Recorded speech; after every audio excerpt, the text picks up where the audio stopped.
নাই, যেখানে ইসলাম নাই, যেখানে কোরআন নাই, যেখানে আমার আদর্শ নাই, সেই প্রতিষ্ঠানে তুমি তোমার বাচ্চাদেরকে পড়াতে দিতে পারবে না।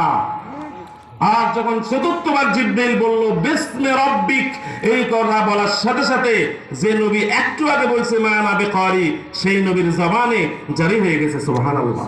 তার মানে হলো, ও পৃথিবীর মানুষেরা, যেখানে কোরআনের সিলেবাসের কোরআন পড়া হয়, যেখানে রবের নাম স্মরণ করা হয়, রবের শিক্ষা যেখানে দেওয়া হয়, তোমার ছেলে মেয়েদেরকে, তোমার পোষ্যদেরকে, তোমার অধীনস্থদেরকে তোমরা সেখানে ভর্তি করাও।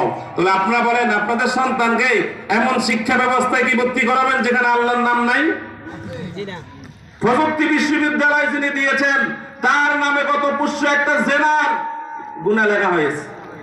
পত্রিকা আমরা দেখেছি, সেখানে একটা ছেলে একটা মেয়েকে অপত্তিকর অবস্থায়, জেনা অবস্থায় দেখা গিয়েছে। তো যিনি এত বড় একটা বিশ্ববিদ্যালয় দিলেন, তার কবর এটা যাবে না? যাবে। আর হযরত মাওলানা নুরুল আমিন সাহেব এখানে কোরআনের মার্কাজ খুলেছেন। আমি একটু আগে বলেছি, 9 জন ছাত্রীকে তিনি হাফেজা বানিয়েছেন।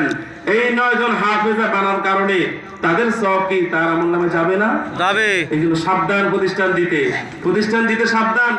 এমন কোন কাজ করবেন না মরে গেলেও আপনার গুনাহটা জারি থাকে।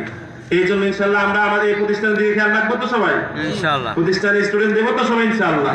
আর দোয়া করবো আল্লাহ তাআলা যেন এই প্রতিষ্ঠানকে, অত্যন্ত দুঃসাহসিক চেষ্টা ভাই, অনেকেই মহিলা মাদ্রাসা দিতে চায় না, অনেকে চায় না, অনেকে এটা আমাদের অনেক আলেম, ভালো ভালো আলেমদের বিরুদ্ধে, আপনার ইসলামের ইতিহাস না জানে অনেকে বিদ্যার্থন করে।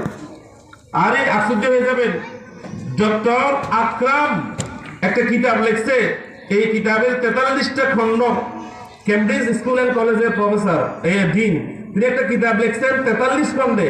সেখানে 10,000 মহামনীষী মহিলা, আমাদের মা বোনদের ইতিহাস আনছেন, তারা সবাই মুহাদ্দিসা।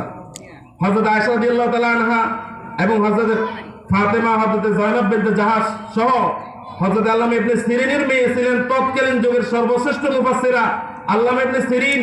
তার সামনে কিতাব নিয়ে বসে থাকতো, যুগের বড় বড় মুহাদ্দিসরা তার সামনে এসে বলতো, মা আমি এটা বুঝতেছি না, আপনার স্পেন মুসলমানরা জয় করছে, স্পেনের গ্র্যান্ড মুফতি ছিল একজন মহিলা, হযরত খাওলা রাদিয়াল্লাহু তাআলা আনহা।